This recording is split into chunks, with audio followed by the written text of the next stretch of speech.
Hey, how's everybody doing? Good.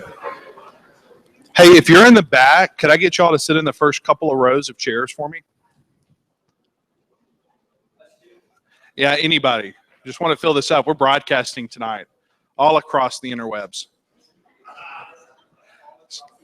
All right. So I'm Lee Watson. I'm president of the Venture Center. We had an opportunity to partner with the Delta Regional Authority earlier this year with their new entrepreneurial network. We're really excited about the work that the DRA is doing to support entrepreneurism in rural Arkansas and around the Delta. Are you all excited for tonight? Yes. We've got some fantastic entrepreneurs that are going to get up and pitch. Before we do that, I want to introduce Mr. Chris Massengill, federal co-chairman of the DRA, to tell us about the network. Thank you, Lee, very much. I appreciate you and your team and the work here at the Venture Center. What you're doing is very important. And in fact, it's part of the reason that we got into this space a little bit, because we recognize that, first of all, I come from a traditional economic development background. And I've come full circle on this. I now drink the Kool-Aid about small business development and entrepreneurship.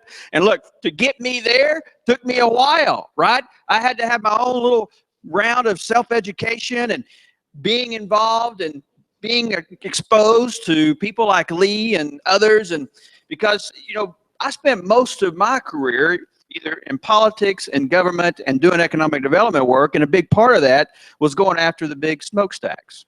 Now, don't get me wrong, I still believe in that. That's still a very important part of your economic development strategy as a state and at the local level. You got to do business recruitment. You got to do industrial recruitment. You got to have a good business retention and expansion program. But what I've come to learn over the last several years, particularly in this role, when you're looking at the future of your economy, when you're looking at the assets of your community, when you're thinking about what's the next generation of this going to look like, one of the things became very clear to me is that, first of all, we got to create our own. We got to be developing an opportunity for people to live their dream, to help us build the new jobs. And as Jim Clifton says, it's all about the startups and shoot-ups anyway. Let's stop moving around jobs and actually create new jobs. And you do that with innovation and creativity, and you do that with people just like you in this room. So we have definitely dove into the deep end when it comes to the entrepreneurship and also the small business expansion work that we're doing at the Delta Regional Authority. We still do a lot of work on the traditional side, but we recognize that this is very important. And so we've spent a lot of our resources now over the last several years trying to support, helping to build the ecosystem. To build that ecosystem that really is foundational for good infrastructure, capital, and talent. They say those are the three major components of an ecosystem for entrepreneurship, and that's what we're investing in. To make sure we have programs that we can prop up, even in rural America. You can have entrepreneurship and success stories in rural America and in the Delta region because we're seeing it now every day since we've been doing this. This is our second year of the launch of the Delta Entrepreneurship Network, is to create an environment for rural entrepreneurs that's tied even to our urban core, like being right here in Little Rock, where we can help identify, connect, grow, and nurture not only you as an entrepreneur in the South and rural America, but also the support organizations that help create that infrastructure so you can be successful. I am committed to doing this. DRA is committed to doing this, and we're going to continue to make investments so we can have programs like the Delta Entrepreneurship Network. And what does that mean?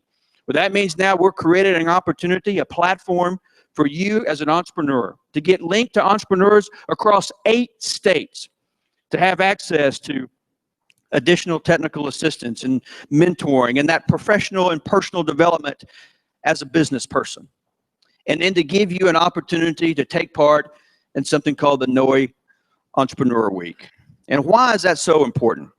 Well, getting connected with Idea Village was pretty special for us at DRA. In fact, it was one of the reasons that I have been so passionate about the work of entrepreneurship. Having an opportunity to spend time down there with boots on the ground. Now I understand why they're being recognized as one of the coolest cities in the world for innovation and for entrepreneurship. Where they're recognized as one of the top 10 places in the country for startups. Well, now they've been recognized that the entrepreneurship activity in New Orleans, because of Idea Village and NOI, is 56% higher than the rest of the country, even like places like Raleigh, Austin. And in fact, with NOE, it's some of the largest collection of national investors at any one time that now are proactive about this, that put it on their calendar every year to go. In fact, last year, they had over 10,000 individuals participate in that program. If you are fortunate enough to be one of the entrepreneurs that are engaged in the Idea Village programs, and particularly their accelerators, 91% of every one of their entrepreneurs that come out of that program receive the capital to get their business operations up and running. And guess what? 83% of those right now, as I speak, are still in business and creating jobs and building their communities and improving lives. That's what we do at the Delta Regional Authority. That's what I want to see more of in the Delta region and rural America. And this is how we're doing it and how we're contributing to it.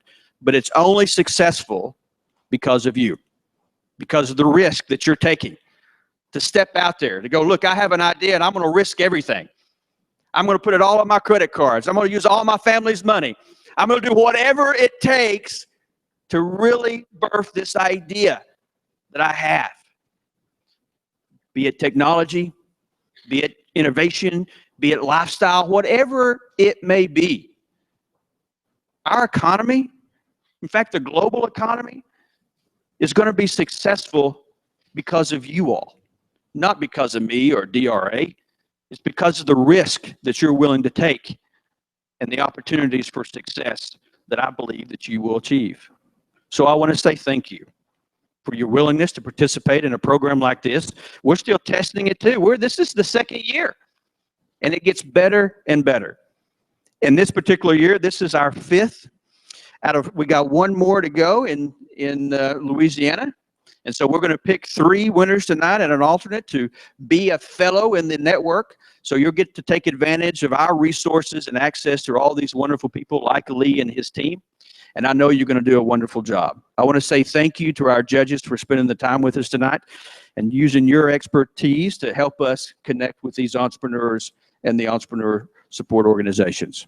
So on behalf of a grateful region and living in Little Rock and being an Arkansan, I want you to be successful. So regardless if you become a part of the fellowship tonight, know you have access to the network.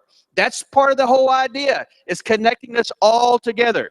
Because as I've learned over the last several years about entrepreneurship, we oftentimes learn more in our failures than we do in our successes. But I believe we're all going to succeed regardless of the outcome of this particular competition. I know many of you all have already been working very hard and are already a member of the Venture Center, and you've accomplished some wonderful things. So I'm going to be quiet now and turn it back over to Lee, and I cannot wait to listen to the pitches. So good luck. Can't wait to see the winners, and thank you for being a part of something we think is pretty special.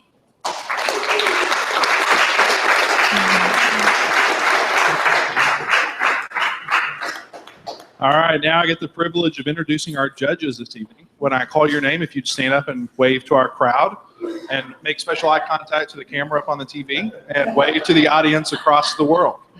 So first up is Chad Williamson. Chad is a co-founder of Noble Impact, a local edtech startup. Carol Ansley Bodge. Carol's a serial entrepreneur and corporate executive. And Mr. Herzl Reagan.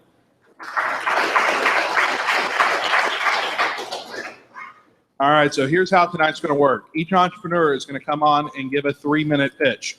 After the 3-minute pitch, each judge gets to ask one brief question and provide one brief comment. As soon as that's done, the next entrepreneur is going to come up and go.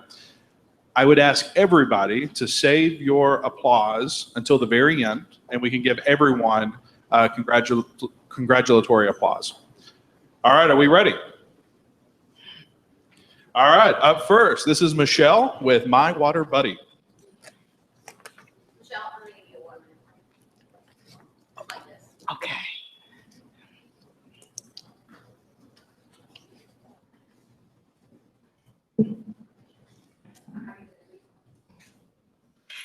Hello, everyone, and thank you for this opportunity. My name is Michelle Wright, and I am CEO of My Water Buddy and Family. a multifaceted enterprise established to promote the importance of drinking water and hydration to children and their families. Next, the problem that inspired me okay, sorry. Do you want to start on? Okay. Okay, we're on the right slide now, okay. The problem that inspired the creation of My Water Buddy and Family is dehydration, which happens to result in over $3 billion in hospital stays each year. It is also the number 6 reason children are hospitalized, with roughly 10,000 children each day and 3.6 million each year dying from dehydration and hunger. Dehydration is also the number 1 problem in senior health care, and roughly 75% of U.S. citizens suffer from chronic dehydration. Next slide. The solution is My Water Buddy and Family, which uses edutainment with a mission to entertainingly promote the health benefits of drinking the recommended daily intake of water to children and their families so that they can have a better and more fulfilling quality of life through a healthier body. Next slide. The My Water Buddy and Family concept is the result of my personal history with lupus and the positive impact that drinking water has had on my health and well-being. I'm also a senior executive leader who formerly was the CEO of the American Red Cross. I have 2 engineering degrees, a PhD in public policy, and I am also an award-winning author. Next slide. I have a very talented and skilled advisory team who has been instrumental since the inception of this project 4 years ago. They consist of a diverse group with expertise in business management and legal, next, entertainment, next, and product development. Next slide, please. We are aware that we have competition, but not one that carries the water and health message that we do with such engaging characters and a fully thought out program. Next slide. To date, the My Water Buddy and Family has raised $250,000. However, we need an additional $2.1 million for community outreach encompassing hospitals, educational channels, and commercial venues, product development, including animated series, books, and plush toys, programming and distribution, where we will be developing sponsorships, programs, licensing programs for the purpose of sustaining the programs that teach children about hydration, and business development and other expenses and overhead. Thank you for your time and consideration, and I am happy to answer any questions that you may have.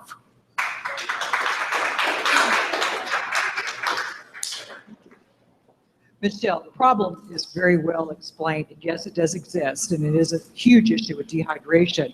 However, I'm not really sure who's going to be paying you for the products you're developing.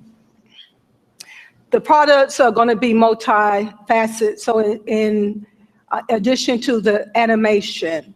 And our purpose is to make an impact on the quality of life of children. So the animation, think about Popeye and spinach. So by this having the entertainment capacity along with the education, then both parents and children are going to benefit.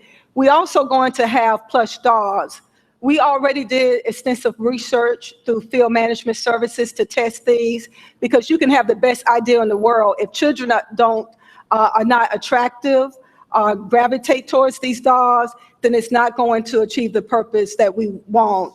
So we are definitely doing our research and make sure that at the end, both the parents, the consumers, and above all, the children are attracted to these products and they get the message.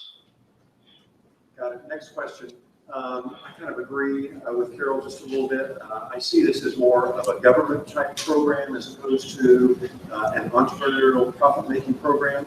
By way of example, who's your first customer? Who do you make your first sale to for $100,000? So your first sale is going to be, to keep in mind, these dolls are going to be at retail outlets. It's going to be at your hospitals, your educational departments. So anywhere that you have children and you have parents, you have potential sales of this. So it most definitely has the entrepreneur department. You also talking children books, you're talking a clothing line, you're talking again an animated series, educational learning tools. Actually, as far as entrepreneur, the sky is really the limit with this product. So I understand I understand the issue is dehydration, but I'm actually not clear on what the problem is. Like, I understand the issue is dehydration, but if I was to think about what the problem is the microphone. So I'm not actually sure what the problem is, and like, is the solve a marketing campaign about dehydration? Like, because I'm not, and it's the target market is children. I'm just thinking, like, do I see a bunch of dehydrated children all day? I'm not exactly clear. Ideally, if we do what we need to do with this project, you won't have dehydrated children, because we're going to promote the benefits, importance of drinking water and being hydrated. That way, instead of children coming in and they want Kool-Aid or they may want a soda pop, they're going to think it's cool to reach for water. Again, going back to the old concept with Popeye, children were eating and living up the idea of eating spinach. So they had the entertainment, but in the process, you had the long-term health benefits. So this is a marketing company. Yeah. Actually, it's a series of characters. So the blue character is My Water Buddy, and the other characters, is 10 of them, are made from the lungs. You have Wizzy the Brain, you have just a whole series, the lungs, the kidneys, the heart. So these are a whole series that's going to help children to drink water. And again, they're going to be eating, loving, and drinking it up. Cool. Thank you, Michelle. Thank you. All right. So yeah, we're going to wait and do that at the end. So everybody remember to please turn off your cell phone. Some of that is coming across on the system. Up next, this is Elise Stroud with Merger Match. Oh. Thank you. Good evening. My name is Elise Stroud with Merger Match. I am the founder. I'm waiting for my slide. Ta-da! I'd like to start by telling you a quick story about Rupert and Anna. Rupert and Anna met, fell in love. We've all done that, right? They thought they had so much in common in spite of the fact that they were wildly different people. Even though they knew that 50% of marriages fail and end up in divorce, some rather quickly, they decided to get married anyhow. If you ask newlyweds across the country if their marriage will work, 99.9% of them will tell you absolutely yes. They're sure it will. This is something called optimism bias. It is a well-documented human phenomenon, and according to Dr. Marshall Goldsmith, you see it frequently in businesses. It's very evident in senior management and may well be the explanation for why 50% of mergers and acquisitions fail, just like marriages. You might as well flip a coin as do the financial due diligence that is typically done today. You've all heard the stories, Bank of America, Countrywide, AOL, Time Warner, and yes, Rupert and Anna, whose last name was Murdoch, and settled their divorce for $1.7 million, just like a lot of mergers and acquisitions do.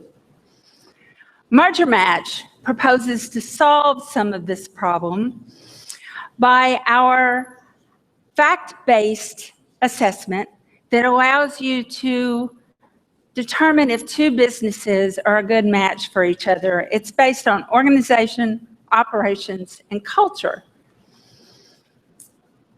Our work product is an actionable gap analysis that gives you a solid plan for how to do your merger successfully. Our clients are the deal makers, investors, and corporate leadership who want to succeed. We've already done our assessment for Movista, Bulldog, and RX results and gotten some very positive feedback from them. Our value is based on our ability to identify the risks that could derail your merger and to help you identify a strategy for resolving that risk. 2015 saw an all-time high in the M&A market. Just in the U.S. alone, there were over 7,000 deals closed in the first 3 quarters of this year. If you cut that back to the middle market, who is probably our sweet spot, that's 860 deals closed already. Performing assessments on 8% of that at our standing rate of $50,000 to our minimum rate of $50,000 per assessment would generate revenue of $3.5 million. Our competition, the 800-pound gorillas in the deal-making space, who, like Rupert and Anna, are guilty of optimism bias. Cool. Oh, question.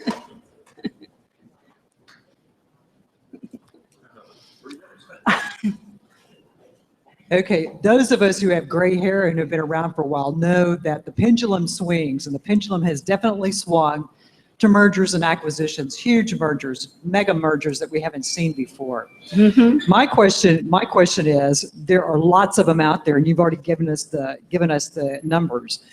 What percentage of, and you have competition, you've acknowledged that you have some competition. What percentage of those companies have used a competitor in that whole process, the due diligence process before the merger or the acquisition, and who would even entertain bringing in something like one of your competitors or you into that process? Do you know that? I don't know a number, but I will tell you that when we interview people in that space around the country and tell them about our product, they say things like on this slide, where they tell us we're wildly disruptive and in a killer position to make a difference. So we get positive feedback. I don't know a number. First of all, let me start off with my comment. I'm so concerned that a merger acquisition, I'm a merger acquisition attorney, it's such a C-level, highest level, analysis. It's all about the dollars and cents. Personalities, some might say skeptically, maybe don't necessarily matter. I don't know how you're going to change the analysis from a dollars and cents analysis into a personality analysis. How do you get with a C-level executive in order to tell them that personalities rather than dollars are super relevant?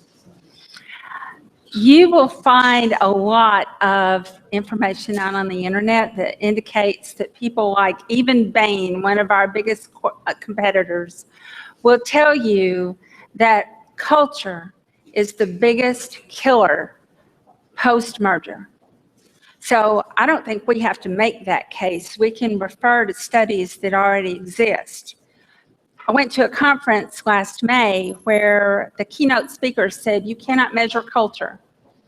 And even though we acknowledge this is a problem, we can't measure it. And we propose that we can measure it and give you something to work with.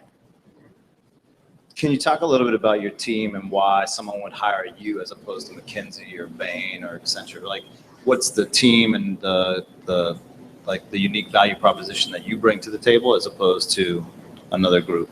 Sure. My co-founder is Bridget Ferris, who has years of experience doing this kind of model construction. We have both done implementations in the mergers and acquisitions market. We've merged those companies together, so we've seen what goes wrong. And our experience in working that side of a deal, I think, is something that we bring to the table to help here. The large reason why a smaller company who can't afford Bain would hire us is strictly on price point. We're a lot cheaper, especially if you consider the power that we bring to the table. Thank you. All right, cool. Up next, this Good is job. Tina McCord with Zuni Learning Tree. Thanks. Thanks, Lee. I'm Tina McCord, the founder and CEO of Zuni Learning Tree. We at Zuni Learning Tree believe that teachers, students, and parents work really hard, so we work really hard for our teachers, our students, and our parents. And by doing so, we are positively impacting entire communities. An example, a parent came up to us at a parent night at school and said, I have to tell you I cheated. And I said, what do you mean you cheated? He said, well, I got a new job and they told me if I would learn Microsoft Office, I would get a raise, but I was embarrassed and didn't want to know where to go to learn it. My son put me on Zuni and I learned Microsoft Office and got my raise. So we extend into entire communities. We're a 24/7 learning online engagement platform. We curate and create custom resources for STEM, girls in science, coding, math, social studies, literacy, games, videos, and more. The problem we chose to address, there are many in education. We picked 3 top ones: never enough time, technology, Google exploding, so much hardware in the classroom, and Common Core state standards. How did we want to address those problems? What is our solution? We began with a content management system. So we created a platform where we curate. Teachers will go to 5 different sites to try to find things for one math lesson. We put all of those things on one page. So today, for example, when I show teachers, I have pages of teachers who signed up just because they can save time from that alone. So teachers no longer have to spend hours Googling. Now they can save time Zuni. We have a learning management system so they can really develop those custom individualized learning plans, which we know are very important for our different students with different learning skills. Let's see if our solution works. So much time, and time is something that as a teacher, there's just not enough. It has saved us hours trying to find something that's relevant, and you never know what you're going to find on Google. But we know that we're going to find something useful on Zuni. So you can see our solution worked. Our business model is that we're working direct to schools. Its average school is $5,000 per school per year. There's 67,000 elementary schools, and in addition, we also offer online teacher and student and parent licenses, so it can be accessed any direction. We began by bootstrapping with a pre-sales for our beta version for $400,000, and then since January, we launched and we got $100,000 in revenue. We expect to close on another 14 districts in the next 3 months, and we started seeding outside of the state as well, and we have a great strategic partnership. So our scaling model, we began in Arkansas, which I'm proud of, and then we began to move out, and we intend by October 2016 to divide the state into 4 quadrants with our indirect sales teams, and by 2018, we'll have a $21.2 million revenue. Our competitive advantage is that we are holistic. We don't just curate lesson plans, we bring everything together and we can customize for individual states. Nobody does that. So come grow with us.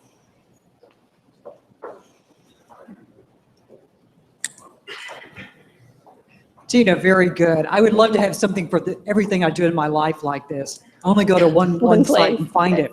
Question, you have really 2 market segments. One is school systems, and the other is consumers, parents and households. Yes. Getting to them is very different. How are you going to approach that? Because one is a huge pipeline that's easy acquisition, and the other is a lot of onesies. Right.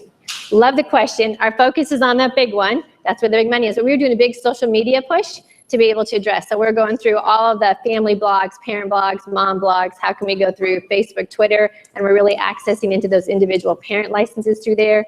We attend conferences for the teachers as well as we're doing the social media to get just individual teachers, because when we give a trial login, it almost always turns into a sale.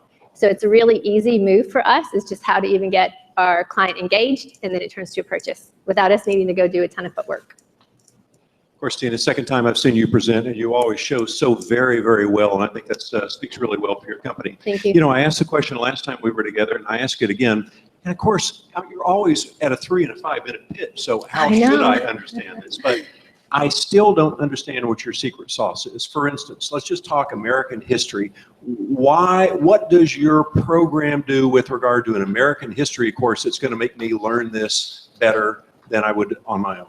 So there would be 2 different answers for that. If I were a teacher and I were teaching American history, I'm going to have to go someplace to look for a lesson plan. I'm going to try to go find some videos. I'm going to go try to find some audios. I'm going to try to find some smart notebooks to work with them, some games to interact.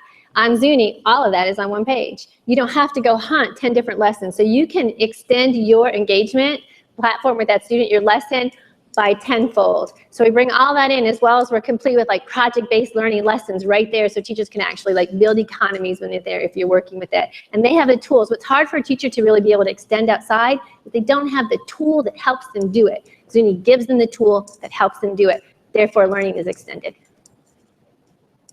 So if I'm a teacher, how do I know that, like, the content that you're creating and curating, and more maybe curate than create, but if you're curating this, why should I go to you as opposed to tap into my own brain and curate it myself and go back into the classroom the next day? So if I'm a very motivated teacher, I'm going home and curating every single night anyway, right? Just because Google exists. So why should I go to Zuni, and then why would I think that Zuni actually has the remedy as opposed to me having my own remedy? Does that make sense? It does. So let me ask you the question back. What percentage of our teachers do you think have time at night to Google and have their weekends and actually Google? Yeah, I don't know those numbers. Very small. We're talking less than 10%. So that means the other 90% of our teachers do not have access to those great resources, which means our students do not have access to those great resources. So what we've done is we've just messed up the playing field. It's not fair anymore what's happening in one classroom or in the other. So Zuni, as far as vetting goes and quality, teachers vet our content all the time. We contract with teachers to do all of our vetting. That's what makes us better than an algorithmic program. We actually have humans that look and see if it's any good. Good question. Cool. Okay, thanks, Tina. All right. While the judges catch up on their Thank you. voting for just a minute, I want to direct everybody to the whiteboard on the side of the room. So if you would please do a Snapchat, a hashtag, a Twitters, a Facebook, a post, LinkedIn, or whatever. Everybody's hashtags and Twitters and likes are up there.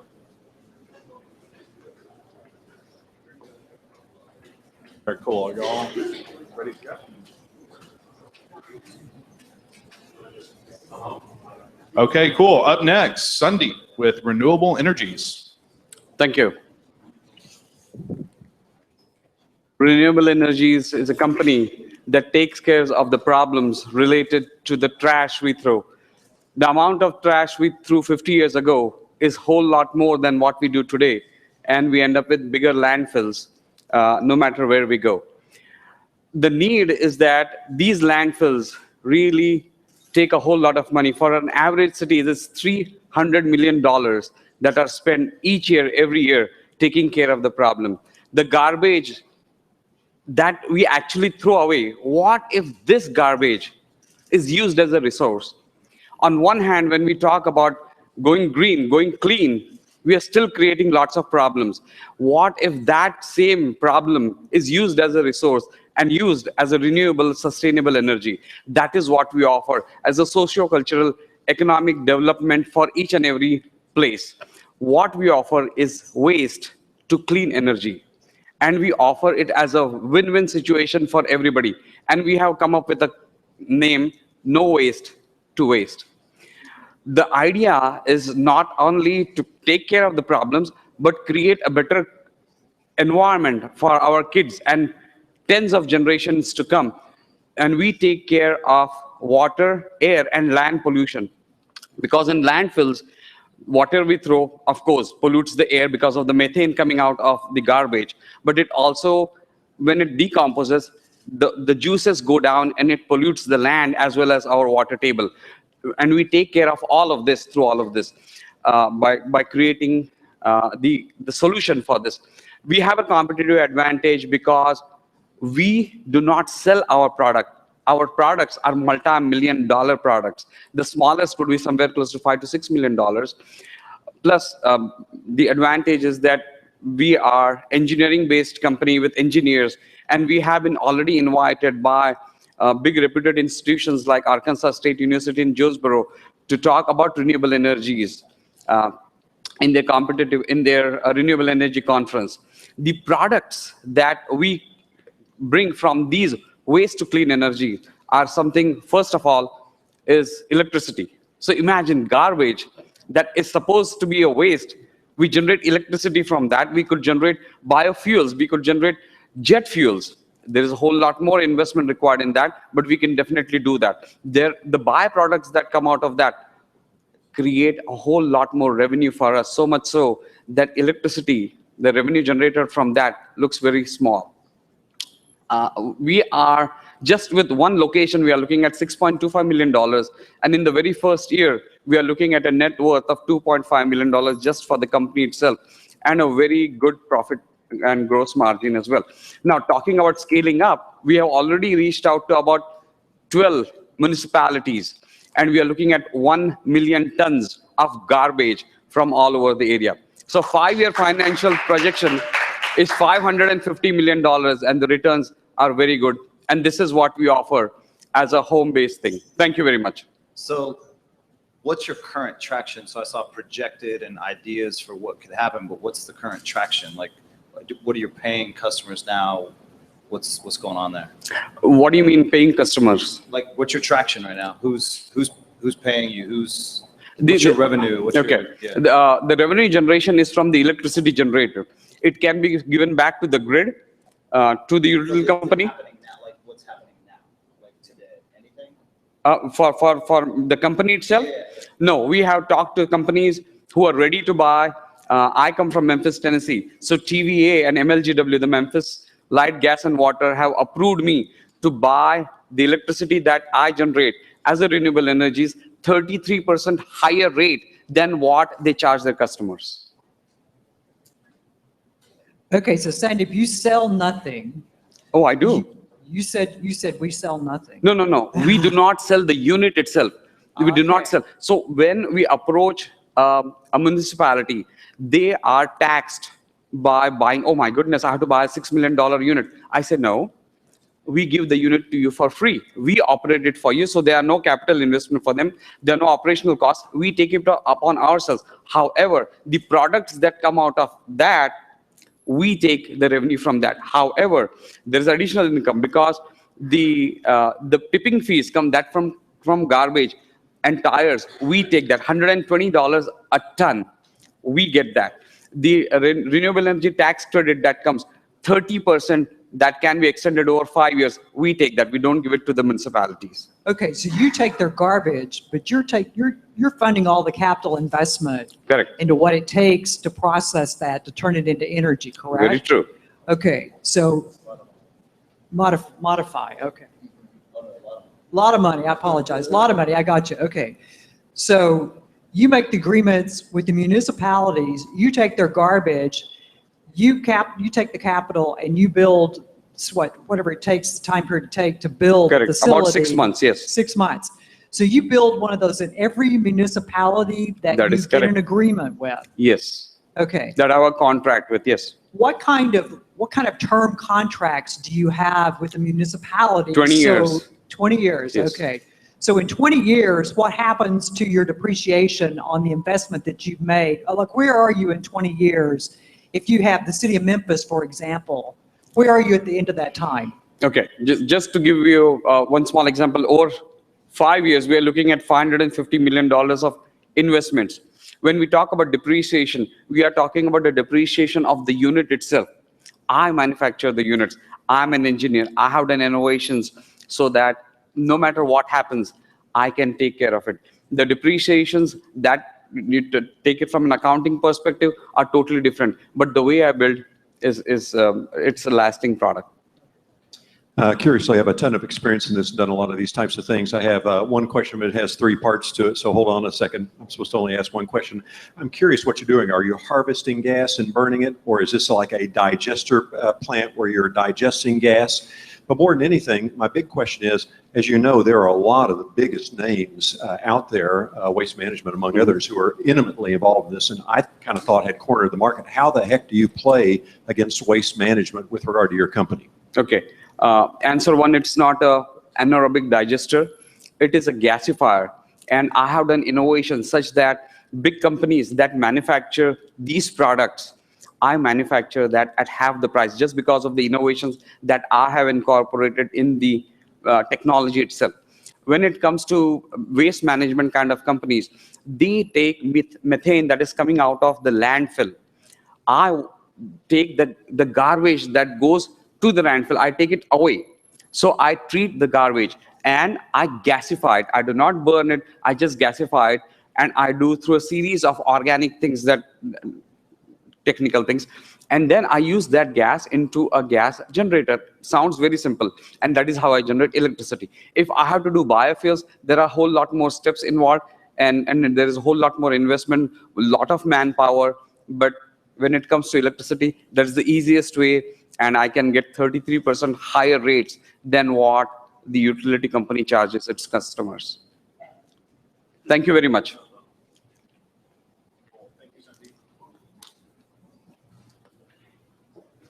Okay, this is Rachel with Feather. Good evening, everyone. Can you hear me? Okay, good. I feel like Madonna with this thing. All right. All right. Hi, everyone. My name is Rachel Fuller. I'm the CEO and co-founder of Feather, and we're an online platform for in-home senior care. Well, all right. So there are over 45 million seniors in the United States today, 90% of whom say that they want to remain in their own homes as they age. So there are traditional senior care agencies that can help them age in their own homes. But the problem is these agencies fail to provide consistent care. And that's because they have a 60 to 100% employee turnover rate in the first year. And that's because they're paying their employees fast food wages. And sometimes you really get what you pay for. But Feather is a smarter alternative to traditional agencies because we can guarantee that families can find qualified, compatible, and consistent caregivers, because every single caregiver on our platform starts off at $15 an hour. Plus, they can set their own schedule. So with Feather, families can find the perfect caregiver for their aging loved one using our unique compatibility algorithm. What's more is that families can use our app to securely and conveniently schedule all their care visits and pay their caregiver each week. And what's the best part about it, I think, is that we allow all these caregivers to be their own boss and double their hourly rate. So the in-home care industry is a $100 billion industry that's growing each year.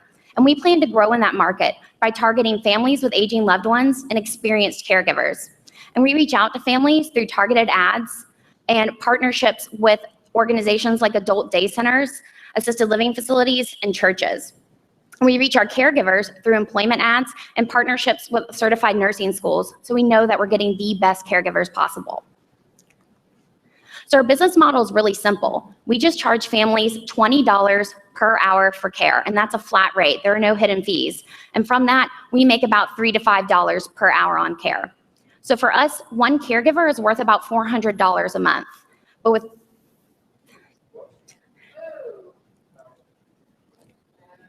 oh, there we go. Oh,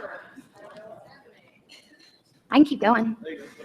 All right. So with 100 caregivers on our platform, we can expect monthly recurring revenue of over $40,000. And we already have 115 caregivers that have signed up with us. I'm sorry. In our first year, too, our goal is to reach 1,000 caregivers. And so this estimate will put us at over $4 million in annual revenue. So there are other online platforms that offer senior care services, but Feather is the first one in the Delta region that guarantees families are going to get a great match with a compatible and qualified caregiver. Plus, we make all of our services available through our web and mobile app. So we've taken care of our competitive advantage, but we've also mitigated our operational risk by thoroughly vetting every single caregiver that's on our platform through a written assessment, a video interview, and a state and federal background check. And our progress to date has been really exciting. We've raised $25,000 in a seed round. We've graduated from the StartCo Accelerator in Memphis, Tennessee. And so far, we have over 117 signups. And I'm really happy to announce that we're launching our beta launch in Memphis and Nashville this coming Monday. So that's why we're raising $330,000 so that we can reach our 1,000 caregiver goal by the end of 2016. So I want to thank you guys for your time and attention, and let's raise the standard of care in your community. Thank you. So I like this idea a lot. Thanks. But I am curious what families can afford $20 an hour, That's, especially in the yeah. Delta, right? Especially in the Yes. Delta, because $20 an hour is a lot of money. Mhm. And so so what's the scalability? And are you partnering with home health companies as well? And is the partnership aspect, like from a money perspective, because it seems like the revenue model of getting paid per visit, not like, it seems difficult, but just explain that a little bit. Sure. Okay. Let me I gotta think about all the questions. So first, $20 an hour is actually for this region about average. And so that's the thing. There are for any in-home senior care. So the national average is actually a little bit higher. It's about $23 an hour. But in this region, $20 an hour is pretty standard. And so they are actually Medicare and Medicaid doesn't pay for non-medical in-home senior care, which is what we do. So all of our customers, as well as everyone that these agencies are serving, are all private pay. Scalability wise, we've had a lot, it hasn't been an issue for us. The only thing as far as scaling goes is that we'll need to get a bigger team, because personally, me and my co-founder Nicholas over there, we've had to personally interview every single one of these caregivers and meet them. And I want to continue that. You know, there's no way we'll ever compromise on that. So we will need more manpower as we grow, for sure.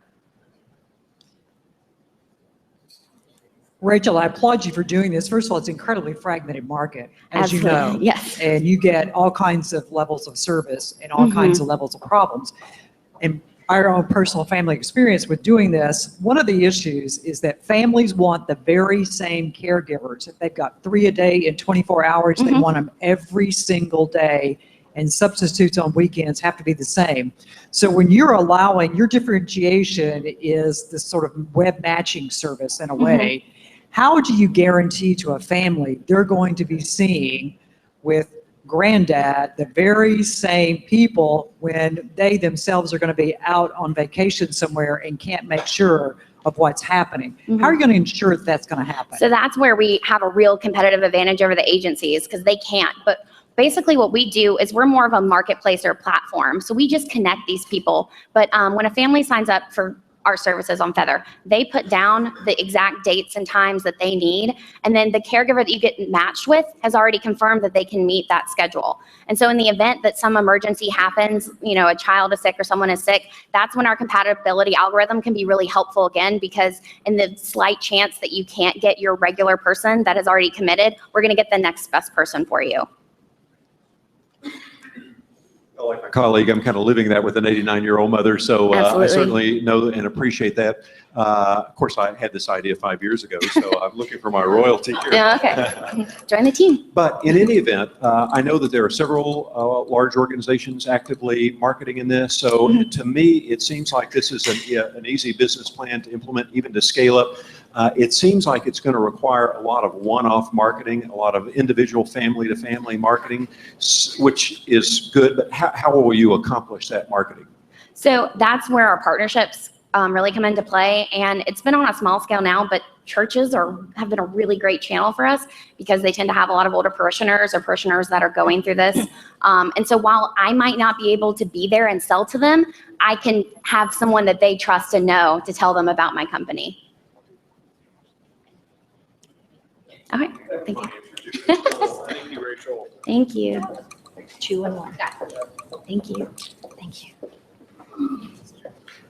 All right, up next, this is Peggy with Words to Grow On. Thanks, Lee. I'm Dr. Peggy Sissel, and I'm the CEO and founder of Words to Grow On. We're a social impact company that's innovating ways to help parents discover the power that they have to impact their baby and give them the very best start in life. 20 years ago, new research began in neuroscience and in early child development. And since that time, we have discovered exactly what it is that babies need to grow and thrive. What that is language. It's talking, it's words, and that is something that any parent can do. But it's a little tricky. I've been involved in this effort for around 14 years on a nonprofit basis with Reach Out and Read. And I discovered through personal experience that if someone with a doctorate, with someone with a master's degree needs a little help and coaching about how to talk to a small infant in arms, most parents are. And so I have taken this research and blended it with some of the best, blended it with the best practices in business, in public health, and in community development, and are applying this to a time in life that is one of the most important ever, and that is the birth of a new baby. Now, in the United States, there are 12 million children who are age 3 and under. And age 3 is a very, very important time, because by age 3, a child's brain has developed 85% of its potential, which means that the foundation has been laid for all of their learning, earning, loving, living, and success by the time they're 3. So everything that has happened before that will affect that.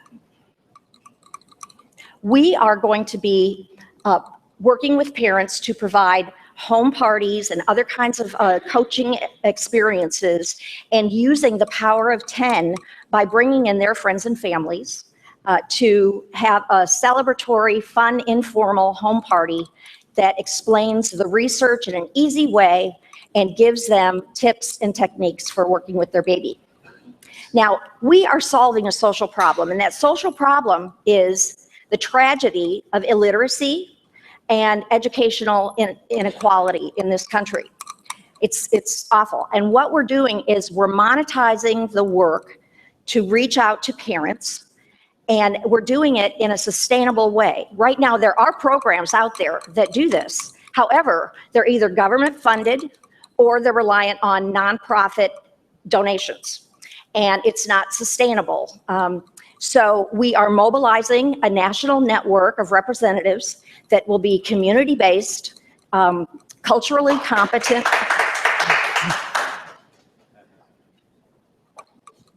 How do you make money? How do I make money? Yes. Our products range from high-tech to low-tech. Our high-tech product is actually what, if you see the little right here, it's referred to as a word pedometer.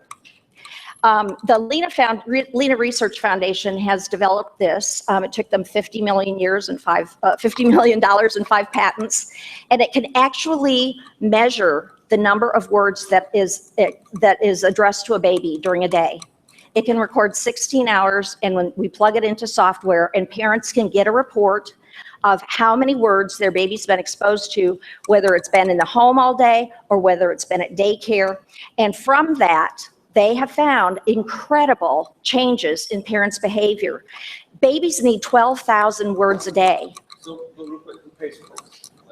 So who pays? This is this is a service that parents would purchase. So parents that have challenges with children that have social problems are going to pay for this? No, So, like, any parent who is. Because I heard the word like illiterate and how it's a tragedy and this is a social problem. But if it's a social problem and we're attacking communities that are underserved, how are they going to pay for this? Who's going to pay for this? Well, families have an option of several different things. All of the apps that we produce are going to be free. The home parties that we produce are free. The low-tech resources are children's picture books that we show them techniques, ways to use them, and they range from $5 to $8. The high-tech products are, there is a developmental snapshot that actually analyzes a child's language development level that costs $10. And then the high-tech record an entire day's interaction with a baby is about $100. Okay, Peggy, I see that you're going to mobilize reps and motivate parents, but what are the distribution channels? Is it through a network of representatives who are going to be selling this, or is it online? What's your distribution channel for the products, for the apps, et cetera? Our reps will be independent business owners. We will be training them and providing financial training through linking up with community organizations that do that. And this kind of model, home parties and direct sales, this kind of thing, really is able to double over time very quickly because these people will be earning commissions and getting bonuses for bringing new people into the network. And because they'll be working within their own community, they will be talking to people in beauty shops and laundromats and barber shops and tattoo parlors and every other place, grocery stores where parents go, and tell them about this amazing, amazing thing that they have learned, that language is everything to a child. When my children were young, I know there were a lot of home parties, and I was always amazed how much money was spent with those. I kind of like that as a distribution channel. I don't know that it's something that's going to scale up and make you a New York Stock Exchange company, unfortunately. My observation, I can't quite figure out how to make a question out of this, but my observation is a lot of the families that are probably going to need these services the most, arguably, are going to be some of the families who can least afford these services. So how do we bridge that gap if we really want to make a difference and really want to try to make some money? Right now, 2/3 of our fourth graders are not reading at grade level. That is not all low income. 89% of parents are worried about their child being ready for preschool. That is not all low income. But we will be working with community agencies in collaboration to provide this kind of informational format. And they can use, for example, Title I monies to purchase books that would give to those parents, for example, Head Start or others. But I have done some focus groups with women who are quite affluent, and actually they want this because they want every competitive advantage that they can have. And just because you are educated and well off doesn't mean that you know how to talk to a baby.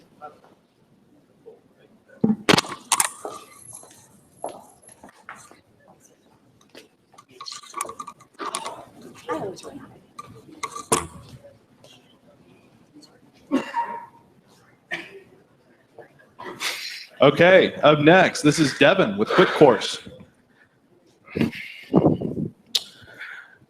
Good evening. My name is Devin with Quick Course, and okay,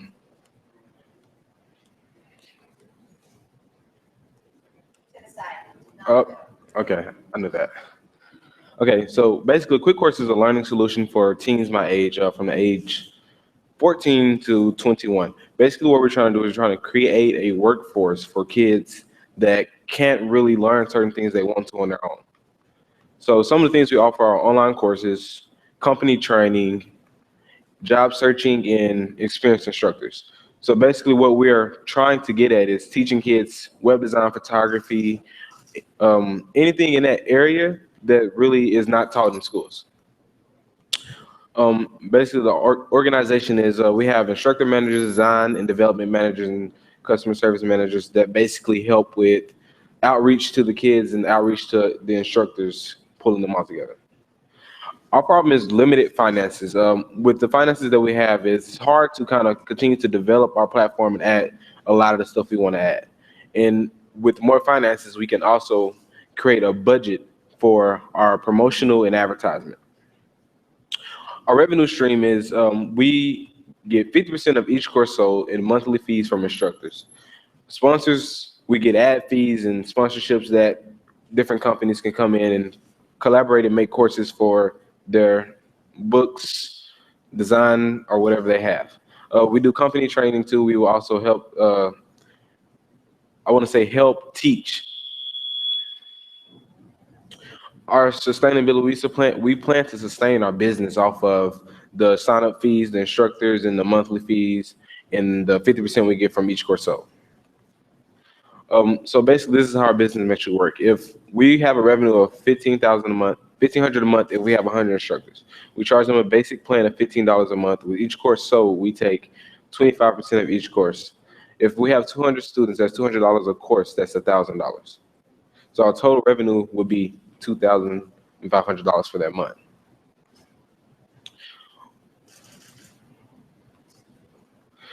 So our biggest market is high schools, schools in general. There are 13,506 school districts in the nation. 65% of those students are high school students, and on average, 66% of those students graduate. We want to take that and make that 100% students that graduate, because with our course, they can go ahead and learn things that they can use to better their future instead of not having an outlook on future, because most of the kids that do drop out of school, they don't think they have a brighter future. The only competitive advantage we have is lynda.com. I used lynda.com before, and it's not really a nice layout, if you want to say. You get bored, lost in the black and white, and sitting there just talking to the camera. They have monthly fees. You don't have any free courses at all. It's a monthly fee that you pay, and you go straight through there. As we offer free and paid courses. Yeah. So why should somebody invests in you, what's your story behind this? Like, why are you doing this? Okay, so basically my story. Your personal story, like why are you personally connected to this? My personal story is it started in ninth grade. Ninth grade, I was averaging about a 0.2 GPA. I really didn't have the feel for school. I was close to like saying, you know what, I'm done. I met my mentor in the ninth grade, Matthew Hampton. Him and my mother came together after I took a couple of contracts and found that I really had a talent that I could use, and somebody taught me how to use this talent. It turned me around. My grades came up. I was traveling, helping, speaking to different people, and then one day it just dawned on me, we should create a youth workforce. We need to train ourselves before we get out in the real world and not have anything to do. Because college takes a while. So if you have a side trade that you can do, it's easier for you. I'm glad you asked that question. Thanks. Devin, I really applaud you for your thinking along those lines. Let me ask you a question. It appears to me that it's a portal. What you're creating is a portal for instructors to meet up with people who want to be instructed. Is that right? Sorry, I didn't explain that much. Okay, I'm glad you asked that. So Quick Course is it's a platform. You come on, you have all these different instructors and courses. So you can browse through the courses. So if you want to do photography, you can look through all the photography courses and stuff like that. And once you find that course, you can also talk to the instructor, see what other courses they have. So you learn from their course, and the instructors can become mentors and stuff like that. So it's kind of like a leading deal. Okay, so it seems like you have to acquire instructors Yes, who ma'am. want to be on your platform, and then students. So you got to acquire instructors, and you got to push students onto it. Yes, ma'am. What are your thoughts about doing that? How are you going to do that? Well, I want to do more of going to high schools, motivational speaking, and also acquiring friends to acquire their friends. So we want to go to high schools and bring those students in. We want them to come in. We want them to take the time to better a trade so they can be able to have a better outlook, as you want to say. Thank you. Good presentation. So proud for you. I love it when the young kids come up. So again, I always have three questions I try to disguise as one. So it sounds like you're kind of like a Khan Academy maybe for trades and for other types of activities. I'm also curious if you have any lessons online yet. And then the most important question, just how old are you anyhow? Okay, well, I'm 16. I'll be 17 on November the 20th. Back to your reference to Khan Academy. When I go to Khan Academy, which I do use, I go to learn things that I missed in my algebra class, maybe because I didn't pay attention, or, I go to learn those things. I haven't really seen any courses as far as what I'm trying to teach other people as far as photography, web design, and things like that. That ties into it, but we're kind of like, okay, here are these trades and stuff that you usually go to college for. Here, learn a little bit of this and create opportunity for yourself. We also match them with jobs. So once they go through and complete their course, we say, here's a set of contracts that you can possibly bid on and use your experience. No lessons online yet? No, we are 95% done with development. And once we get that, we have lessons pre-planned to put on the platform. All right, thank you. Thanks, Evan.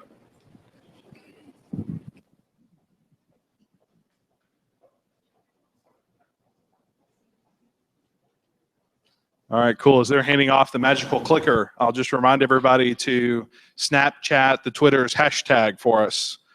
We'd really appreciate that. It's a thing. It's a thing. It was on the startup show on PBS. Ready? All right, cool. Up next is Quentin with Calico Galaxy.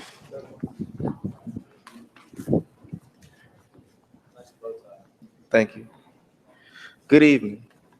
Have you ever scrolled through screen after screen of content to find that one particular post that you were searching for? Have you ever wished you could do more than just like, dislike, share, tweet, or respond to a social media post?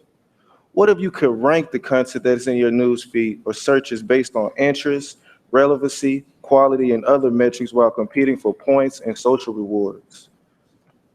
If you have pondered on this situation or asked yourself any of these questions, please let me allow me to introduce myself and to you, Calico.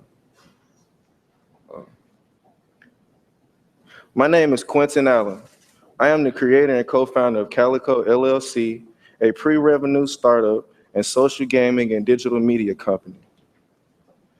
Calico has similar features as other popular social networking platforms with a few major exceptions. Calico is a science fiction themed alternative social media experience that allows users to search and rank content while competing for social points, galaxy dominance, and social badges. Uniquely designed to appeal to an interest and enthusiasm generated by scientific entertainment and content, the platform leads itself to gaming dynamics. As the Internet of Things continues to grow, the need for people to query for relevant answers directly among social content will likely increase. Calico presents a platform to do just that by attracting and connecting users not merely on relationships and interests, but on quality of content. The gaming element of Calico allows users to engage in role-playing and team-building exercises in the attempt to rescue Callie, the galaxy goddess of time and wealth. As a new company, Calico finds itself in an industry with approximately $8 billion in gross sales. This figure is expected to rise by 11 to 13 billion through 2019, as an overall industry is in the growth life cycle stage. As well as the social networking and game development industry provides a very significant profit margin of 15.8, according to the IBIS World. Women and men ages 40 and over make up 52% of the customer market segment, with advertisers representing a healthy 22%. The revenue model for Calico includes product upgrades, in-app applications, as well as advertising revenue. The company is highly scalable, offering online products and eventually toys and other items.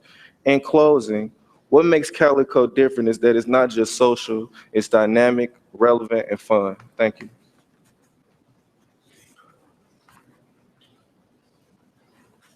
Okay, Quentin, this is an incredibly crowded and mature market. How are you going to differentiate yourself other than a great little name and a wonderful bow tie?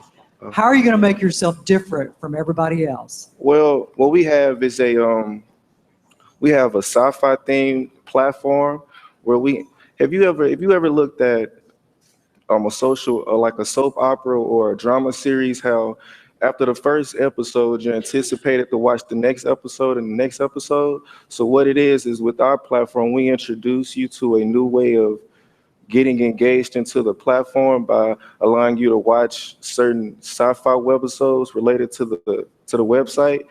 And as you be able to progress throughout the game, you open up new levels by earning more points, earning more followers. And as you get this, that what allows you to open up to get to the next episodes or the next levels of the game.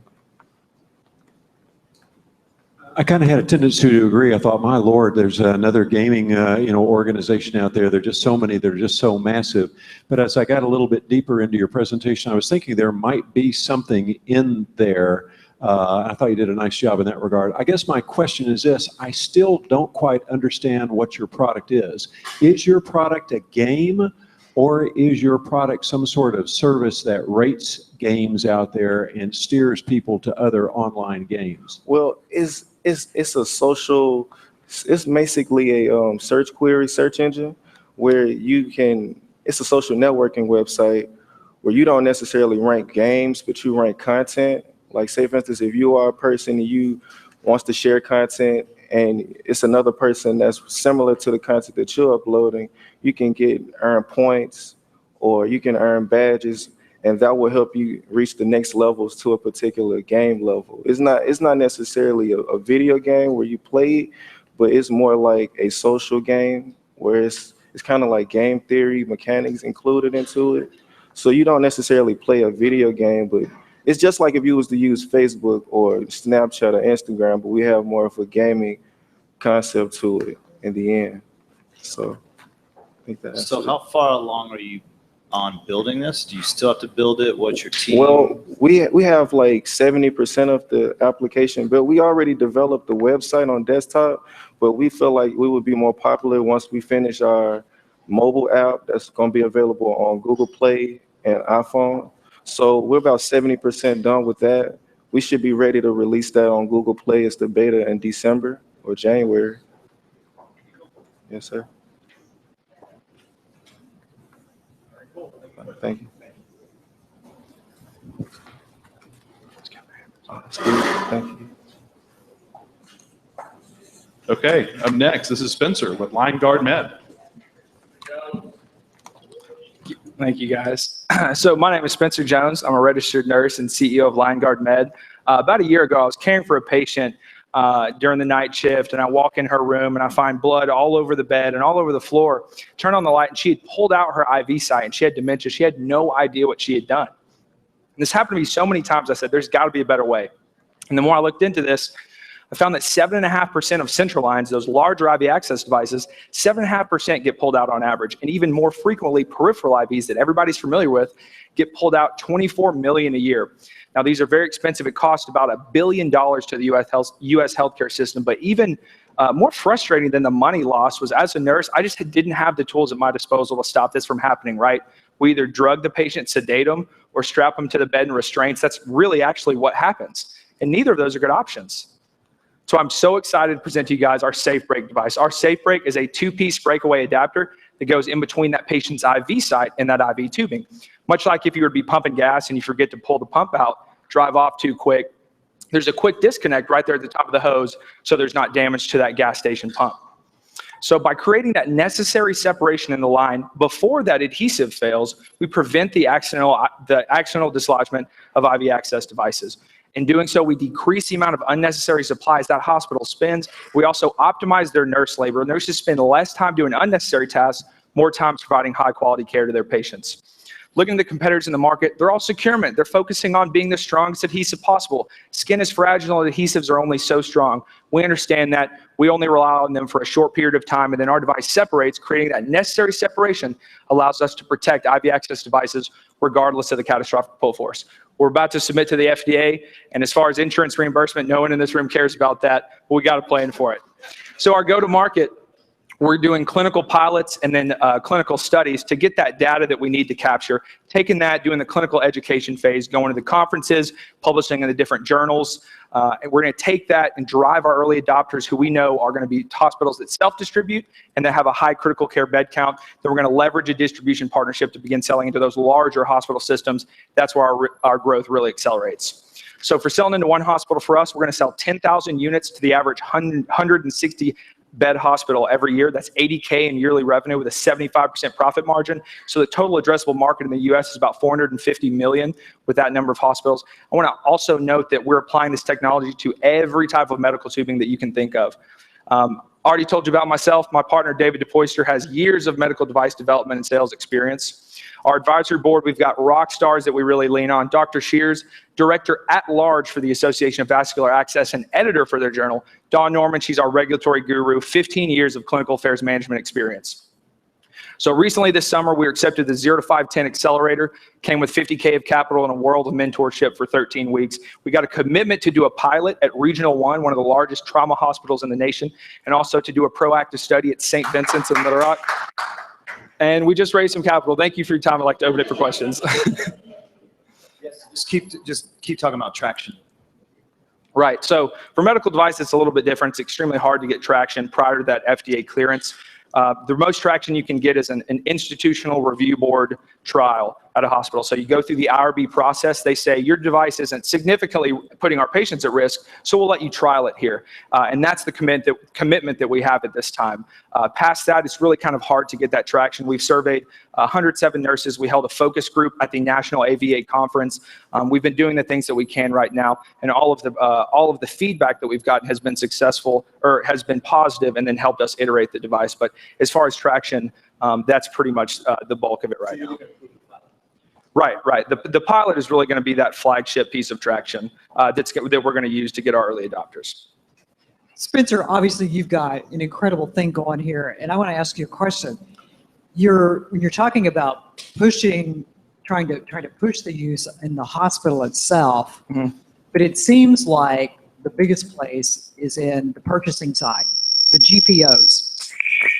And if you go to the GPOs, the general purchasing organizations that are huge ones all over the country, that all the big hospitals, everybody buys from, is there any way that you can have them help you to push that by packaging it in with the rest of the cath packages that they send out and sell? Right. Would that not help? No, it would absolutely help. So our initial go-to-market strategy was to try to get in those PICC line kits, in those larger kits that go for the installation, right? They have no reason to let us in right now. So really, we kind of pivoted from that strategy of going into the kits, and we're going to have to get the adoption single package sales.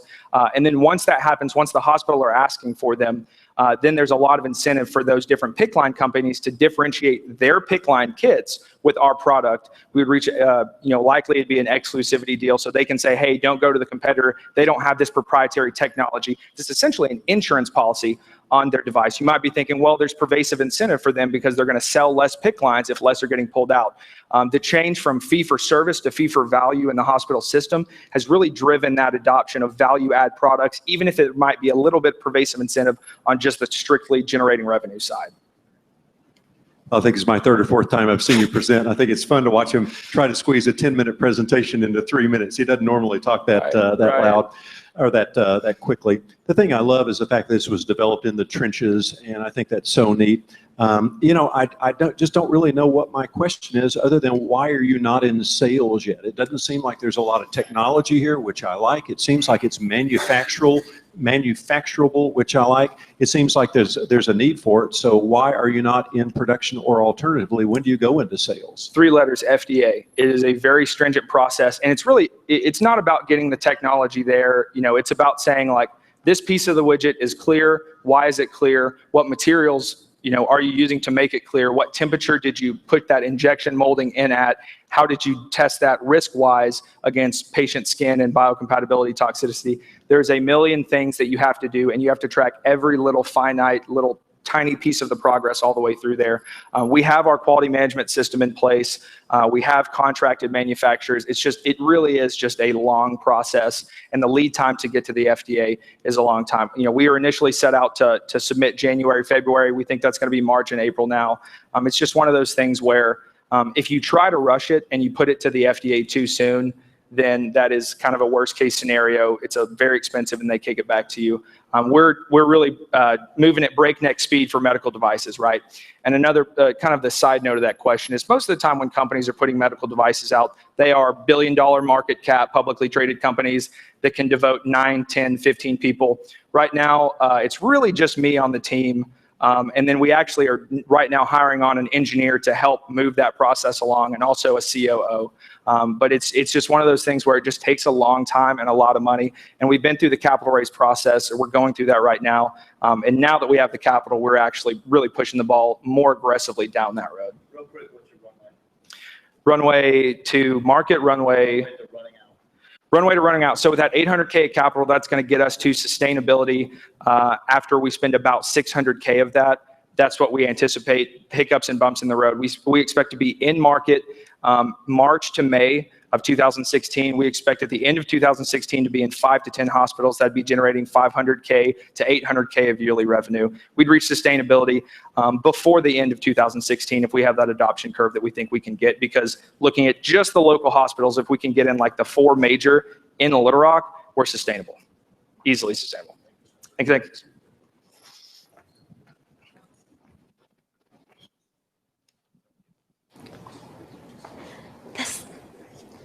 How do you press it? All right, cool. Up next, this is Chantel with Kimmy Couture.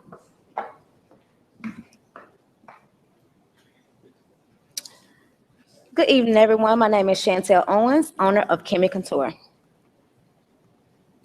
Kimmy Couture is a children's jewelry boutique offering a charming but fashionable collection of children's jewelry for the children between the ages of 2 and 12. Not only is Kimmy Couture a children's jewelry boutique, but we're going to be the first of our kind to offer a children's spa and party room within the same facility. Today, I am here in hopes to secure my startup funding at an amount of $57,000. For my first year, I'm looking to make $791,000. The numbers come from my only direct competitor, which is Sweet and Sassy. Sweet and Sassy is the only children's spa in Memphis. In their first year, they made $458,000.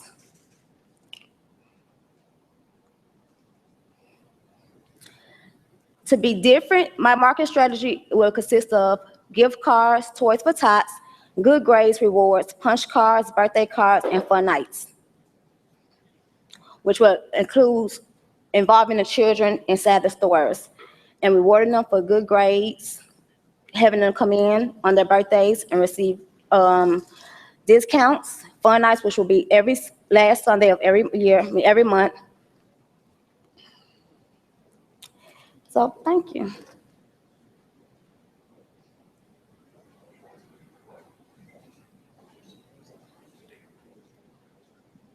Well, I had two daughters, and goodness knows, we could never go shopping without bringing home stuff. So I certainly think that there's a market out there, although I would personally am the last person to have any appreciation for it. But I don't quite understand how you're going to retail this. I mean, are these retail stores? Is it mail order? Is it web-based? How does the retail work? It's going to be a storefront. And the jewelry store is just a jewelry store. And then we're going to be the first of our kind. There's no children's store at all in Memphis. The only children boutiques you have are small areas within big stores like Charm and Charlie's, which has mainly adults and teens, whereas the Session is very small. So what I'm going to do is going to be the full store just for children. And so at the same time, they're able to come in and get pampered through the spot. And if they want to throw birthday parties, they'll also have a room to where it's just for them. So bringing in the kids, you have no choice but to come inside the store. So you might think you're coming in to go to a birthday party, whereas your child going to see something they like and you have no choice but to buy it. Okay, Chantel, you said that you're going to make $721,000 in your first year. Yes. How many customers are you going to have to get that $721,000? How many visits are they going to have to make? And you're going to have a spa, so I assume you're going to get them back more than once in a year. So how many people are you going to have to get that? Okay, when I did my numbers, it was based on the birthday packages, which range from $200 to almost $400, because it's a package. You might have where it's 8 children getting pampered. They might have like a fairy tale thing where they come in costumes. You're able to eat cake, so you're going to get all of that as well. So as far as the visits, you're going to have your hair, your nails, makeup, mock makeup, not real makeup, so the average what I did was I did each category at a 5-person minimum and times the price, which gave me that number. But also I backed that number up with the Sweet and Sassy number, because their first year they also made $458, and they did it for the last 3 years before they declined in sales due to the recession. So have you tested this already? Have you done some trials and? Well, yes. Like, is there some stories or some success stories like that at this point? Well, yes, I did an online jewelry store. Most of my children's jewelry sold faster than the clothing. The jewelry was gone because, as you can see, if I'm not mistaken, I think it showed one of the little girls in the jewelry. Yes. So why not just stay online? Why do the storefront? Because there are so many online boutiques like Twitter, Facebook, whereas you're not sure if you're getting what you're paying for. And nowadays it's so easy to copy and paste someone else's items. And at the same time, you're dealing with children, so you're not sure if the items are actually children's size. So you have to come in and try them on, because the last thing you want to do is spend $10 to $15 on a bracelet and your child cannot fit it. Mm-hmm.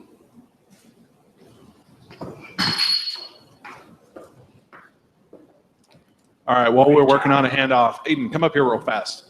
Yeah, come up here. So Aiden here is broadcasting through Linksys. There are 100 viewers around the US that have tuned in for the live stream. So everybody look at the phone and wave and give a big shout out real fast. And we're going to find out later how many other countries we're in too. So that'll be really interesting. Thanks, Aiden. I have no idea, but 100 viewers, I thought that was pretty cool. All right, next, Joshua with Cart Delivered. Thanks. Hello, I'm Joshua Ayers. I'm the founder and CEO of Cart Delivered. At Cart Delivered, we provide same-day grocery delivery service from the store of your choosing to your front door in under 3 hours. Imagine being able to take care of your entire week's grocery needs from the convenience of your smartphone or your home PC, and to do it in less time than it would typically take you just to check out at the grocery store. Think of the possibilities. That means never having to go to the store again in bad weather, never having to fight traffic or look for a space in a congested parking lot, having to tow your 3 children around the store, or go during cold and flu season. At Cart Delivered, we provide same-day delivery from the store of your choice to your front door. So, does this work? Does anybody want it? Yes. We've been proving out concept. We've been running a test pilot in Little Rock. The 3 primary segments we found that want it: busy families like mine. My wife works, I work. We have 3 kids. They're all in soccer, extracurricular school activities. Time is a premium. The second group are the elderly that want that trusted partner, somebody they can lean on when they're in a pinch and know they have that security there. The third group that we're finding is the affluent, those with extra disposable income who are ready to trade, and convenience is the play for them. So what's the opportunity? It feels audacious to say, but we're at the intersection of a $1 trillion market opportunity, $600 billion in grocery, convenience, and on-demand logistics services, which we touch all 3. Well, if it's such a big opportunity, is anybody doing it? Yeah, a lot of people are doing it. Webvan, Peapod, they've been trying for decades to make it successful, haven't been able to do it real well. Walmart and Amazon, they've entered the market recently. So yeah, people are in the space. Well, then if these guys are in it, how on earth are you going to compete? We think we have 3 competitive advantages that are going to get us there. The first is our infrastructure, very minimal. Those other guys I was showing you invest in fulfillment centers, fleet of vehicles, drivers, insurance, fuel. We say, no, let's be the Uber of grocery delivery. Let's go ahead and crowdsource it and lean on the sharing economy to fulfill our orders. The second is our target market. We're going after rural America. We're going to the underserved markets that don't get LA, Chicago, New York, San Francisco service that the big players are in. And the third is our pricing model. We think we have a really transparent model that makes a very clear value proposition to our customers, and they're going to like that. So we start in Little Rock, Arkansas. We expand into rural America, much of the Delta region that we're going to cover. I've been doing grocery business for over 15 years with the biggest retailers and consumer packaged goods companies in the world. I've partnered with amazing developers who have strong back-end database skills and amazing front-end design skills. But we can't do it alone. We're here for help, and that's why we're raising funds. We're Cart Delivered, and we provide store-to-door delivery. Thank you. So talk to me about your customer base now. Like, what's going on? What's happening? So we started a test pilot in Little Rock just a few months ago, really to prove out concept. Would anybody be interested in it? And while I sent off an initial email, the number of people that started getting it word of mouth really begun to grow. We got a lot of good feedback, and we closed the loop by understanding that our user experience isn't where it needs to be, the integration of payment services and an API feed. So there are a lot of things that we got good traction on, that we've got great feedback, and now we're in process of going out and looking to build out the proper user interface. How many customers did you have? Oh, we were looking for 10 to 20. We've got over 70 people in Little Rock signed up at this point. Okay, Joshua, you really, this is a concierge service, and it commands a margin when you do that. And you talked about going to multiple stores. This is almost like, the concierge goes, does all your work. And you're going to do it in rural markets. Mm-hmm.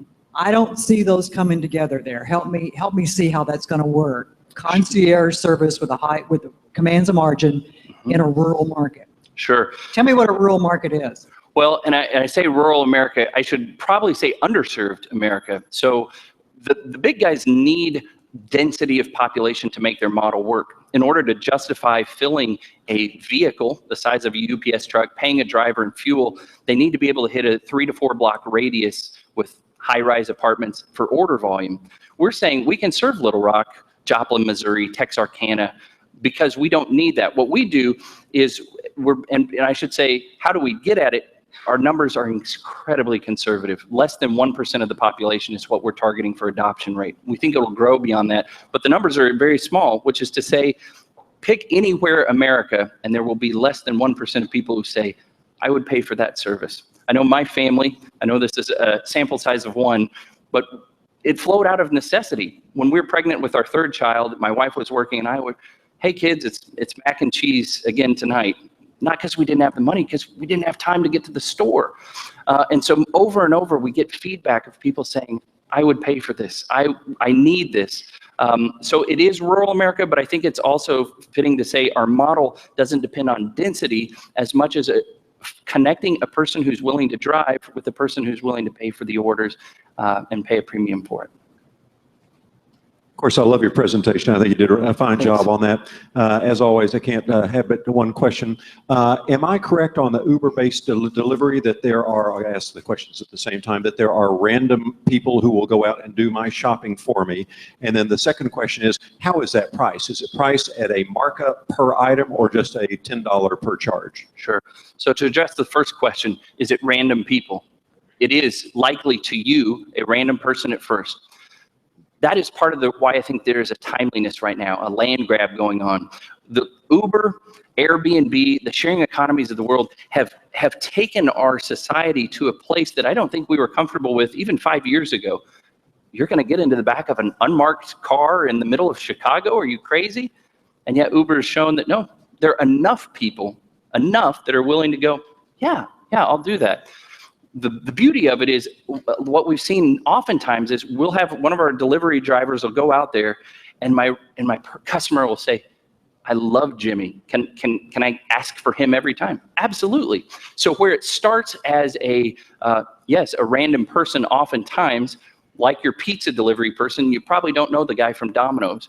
But this will also become concierge in the sense that if you like your driver, you have the ability to rate them, you'll have the ability to request them. And eventually, the beauty of our platform and our marketplace also allows that driver, as they go up in ranking and rating, to hopefully be able to charge a premium. If they know how to pick out organic vegetables and fresh fruits and the ripe avocado, you're probably willing to pay them a premium for that. The second question was, remind me, was pricing. So our model right now is 10% cost of goods plus $5. And again, it becomes a very clear value proposition. Some of the other players that are in the space, I'll go on the message boards, and while people love the service, you see lots of complaints. They'll say, well, I paid a subscription fee, then I paid a delivery fee, and dang it, I know what a gallon of milk costs. Now you're marking that up 15 to 20%. And so by us coming with a much clearer, transparent platform that says it's 10% cost of goods plus $5, people may look at it and say, that's exorbitant, we don't want to pay it. But at least they have that clear understanding of how the number's calculated. I should also say we're looking to A/B test that. Maybe we'll find we're leaving a lot of margin on the table. Maybe there's a lot more room. I had a doctor in Hillcrest tell me the other day, said, I think you're underpriced. This is great. I'll do this all the time. So maybe there's more that we're leaving on the table, but for now, that's the feedback we've gotten. I want your card afterwards. I want to use your service. Thank you.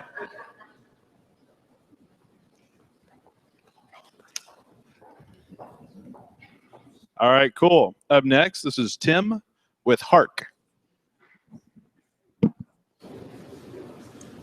Hello. Before I get started, show of hands, who is currently involved in or has been involved in a startup in the Southeast? Great. Well, I'm here to tell a story tonight. It's a story that's not very widely told. It's your story.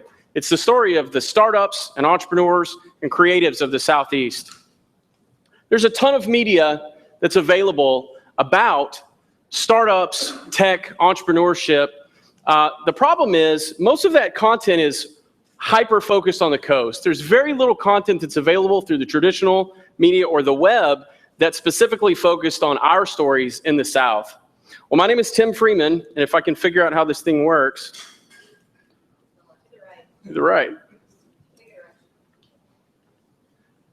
I went too far. Oh, technology.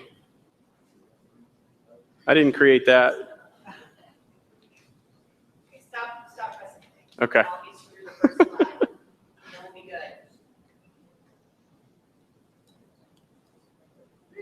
Great. Well, My name is Tim Freeman, as I said. Thanks for your patience. And I created Hark to tell those stories. So what is Hark? Yeah, you want to run it for me? Here, take this thing away from me. Are we all still here? Okay, great. Thank you. So what is Hark? Hark is the first multimedia, multi-platform media brand dedicated to the startup, innovation, and tech communities of the South. And what does that mean? What do we do? So Hark creates, licenses, and distributes original content that's news and television programming about our community, about you. Next slide. So when we talk about multimedia, the first thing we think about is video. So if the future of everything is the internet, well, the future of the internet is video. And so in that context, video will be the primary platform that we'll distribute, or the primary medium that we'll distribute content with. Second to that is audio. Do you have any podcast fans in the crowd? Show of hands again. Right? Great. So podcast. And then third is text. So we all still read. Text is still the primary medium that most people get their news through, particularly through the web. So in that context, that'll remain an important product for us as well. So when we talk about multi-platform, the first thing we think of is the traditional web and the web browser. The second thing is mobile apps. And the third thing is television. So traditional television, cable television is dead. It's dying and dead. Well, to that end, we're building television apps to distribute our video content through for the future of the web. We'll roll out our new website actually on Monday. We'll roll out our mobile apps in the spring, and we're looking to roll out our TV apps and all the associated content with that by the end of 2016. So how does Hark make money? Well, like any media company, our primary source of revenue is going to be driven through advertising. Second to that, we'll accept micropayments for single-use content. So think Amazon Instant Video or iTunes. And then we'll look to onboard subscribers to our television content when we roll those applications out late next year. So when we talk about all that other content and other medium, what does the space look like? Well, there are literally dozens of these companies, and I'll name just a few. So TechCrunch, TechCo, VentureBeat, The Verge, Fast Company, that's just a handful. Those brands distributed content to almost 50 million viewers just last month alone. Unfortunately, most of that content didn't have anything to do with us. So what are our goals? How do we get a piece of that game? Well, the first thing we're working on doing is building a regional reporting team so we can effectively cover the region. The second thing is we're working on developing regional and national marketing campaigns with a goal of becoming a true advocacy brand for you and for our communities. We're looking to develop unique monthly visitors of 250,000 by the end of next year. We want to translate that, 10% of that into, you back up? Sorry. That's okay. Translate 10% of that into subscribers by the end of the year and generate an estimated, when combined with the advertising revenue, $200,000 a month. So that's our story. And I thank you for your time, and I'll open it up to questions. So tell us about your job, what you're actually doing. Obviously, team is an important thing, and then why you should be doing this. Like, what's your background? Why are you the professional to do this? So I'm a lifelong entrepreneur. I started my first company when I was 24. I'll be 40 next month.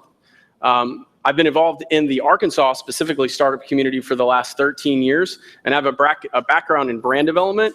The truth is, a year ago, I didn't have this envisioned. I didn't go to school to become a journalist or to start a media company. That wasn't the goal. The reason I did this is out of a love for the community, and number one, a recognition that those stories weren't being told, as I said, that there was all this great content, but there was all this great activity that was happening in our region, and most people wouldn't believe that it was actually happening if you told them that. So we wanted to create a platform where we could tell those stories and turn the light on not only state here in Arkansas, but regionally. So Tim, you're going to have to rely hugely on reporters. And how are you going to source reporters which will actually turn out to be your content? Well, that's a very good question. What we've spent the summer doing is developing relationships with journalists and with startup organizations, entrepreneurial support organizations like the Venture Center here, like the Nashville Entrepreneurship Center, like Idea Village in New Orleans, like Company Lab in Chattanooga. We've been reaching out to organizations and making connections across the country, across the region rather, to make connections with who are those people, where can we go find those contractors that we would like to be able to convert into employees once they've been through a process and we've learned what kind of quality are we going to get from these people. And frankly, right now, we're doing this a lot of this on our own. We're traveling a lot. We've really got our hustle on. Just in the last month, I've been to Tennessee. I literally have lost count how many times. I've been to New Orleans, been to Mississippi. We're making plans to go to Raleigh for Global Entrepreneurship Week, looking for people to cover Baton Rouge Entrepreneurship Week, which is literally the same week. Knoxville Startup Day is in the middle of that. So we're all over the place. But we are actively, as I said, we're building that team right now. I can't say any names because this person is still employed by someone else until tomorrow afternoon. But we're bringing on someone that regionally in the startup community, someone who is a recognizable brand in the media space related to the startup community on Monday. So, and they're not here, by the way. So I can't give any more information. I'm actually kind of fascinated by this idea because goodness knows the various startup companies need as much publicity and promotion as possible. And it seems like when you look at Shark Tank, I mean, I can't satellite surf without stopping and watching Shark Tank for 5 minutes or so. I guess my question is, now, what you're proposing, are you proposing an entire, like, for instance, television, I know it's other media. Yes. But an entire television channel, or would this be an individual 30-minute television production, or is it a little bit of both? So we're sort of the TechCrunch / CNBC of the South. When I say multimedia, I mean, that's really what we're driving at. I think that gets at the heart of your question. So we'll be, as I said, on the web. We'll be distributing written content. We'll be distributing audio content and video content as well. And what that breaks down to is if you go to CNBC, you can get news from CNBC, and you also get really great informative, entertaining, and inspirational content. One of my favorite shows is The Profit. Love that show. They have another great show called Consumed. That's great content. When we talk about TechCrunch or CNBC, we're not competing with them. They're not playing in our space. And we live in an on-demand world. So, 20 years ago, those of us who have enough gray hair can remember appointment television, where if you wanted to watch Friends, you needed to have your popcorn ready and be on the sofa at 8 o'clock. You were going to miss it until they were selling the DVD box set a year later. Remember that? Well, those days are gone. Everything is on demand now. So we don't have to say we're competing with TechCrunch. I'm a huge fan of TechCrunch. I love what they do. And a lot of what we do, we're modeling over after them. But we're in a different region and playing with a completely different audience. And I'd like to clarify one thing about that. That doesn't mean that our audience is in the region. When we first launched this in January with zero marketing budget, within 9 weeks of launching this, we had traffic in virtually every state in the country and 45 countries around the world. That was 100% organic earned media. There's an interest in the content that we're creating. And that's not about us. It's about you guys. It's about what's happening in the region. And people want to hear those stories. That was with one format. Now we're talking about a multi-format brand with multiple shows, multiple types of content. So yes, we are a full service media company. Thanks, Tim. Yeah, thank you.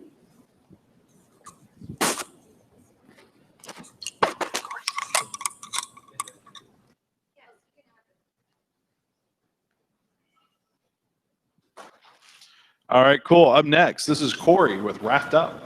Hi, everybody. Can you hear me? Good. Maybe I can get this to work. Good evening. My name is Corey Bolkins, CEO and founder of Raft Up, a lifetime boater here in the community, in the Delta community, and a savvy and passionate technologist. And what I want to talk to you about today is how do we make boating simpler, more enjoyable, and safer than ever before? Because listen, everybody, in the Delta region in Arkansas, tourism is one of the primary drivers of business and small business. So the problem that we looked at, right? People that go boating or rent boats or go to a marina are relegated to having to purchase or worse, buy a map when they come to the lake. Who buys a map at the convenience store to find out where they're going out today? No one. We use our maps on our mobile phones. We find out where we want to go. We get our feeds through Facebook. We find out what we like on Yelp, but you can't do that when you're on the water. When you go to the lake and you want to find out what's going on in the water, where do you go? We've had that problem, and most boaters do. Now, the other challenge is, how do you respond and find help? I broke down. I want to find my friends. I want to go where the great fishing is for the day. Great. Have luck going to Facebook, go to your chart plotter, go to the marina, go to the most professional guide there is, and spend half your day doing that. So the solution to that is we're building a mobile platform, social engagement with a map purely for the water. Follow a body of water. Go to Lake Ouachita. Go to the coast. Go down to New Orleans. Find out where, if you break down, get help and find out where they are near you, which is amazing because that doesn't exist today, and we're building that and making it available. Our strategy is we're partnering with marinas. Through that marina partnership, we are going to onboard customers that are renters or existing boaters. They'll pay a membership to get access to the feeds of data, points of interest, and get access to the community. The marina will, find out where you are, because when you break down, you may know where you are, but they may not have a hard time finding you, and they want to know where you are. That's the value to the marina, and they love it. We've already onboarded 4 partners already, and that's just in the last month. It was an easy conversation. And guess what? Our customers will go to other places because they travel to Arkansas or anywhere else in the state of the Delta region to go to a boat or a lake or a river. They're kayaking or whatever, and they're going to take it on with them. They're going to talk to the marina and say, this is a great platform. You need to get with it. Our competition. Right, so how do we compete? Well, we're a social platform. We're creating points of interest that are curated by experts and yourself. We're online, and we're providing that capability of convenience and safety. Our nearest competition are paper maps. If we can't beat a paper map, we should just walk out of this building right now, right? Navionics is a software company. They build chart programs. I don't know about you, I don't go fishing all the time. I'm not going to use a chart program. I don't care where the fish is at, but I'd love to know where my friends are. What's the opportunity? There are actually over 10,000 US marinas. We're going to go after half of them. Half of them probably rent a boat. I say probably because it's hard to get to the numbers of how many of those that rent, but they also have slips and things like that for boat ownership.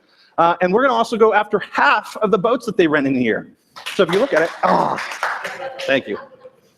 Timeline team, and we're done. Thanks, everybody.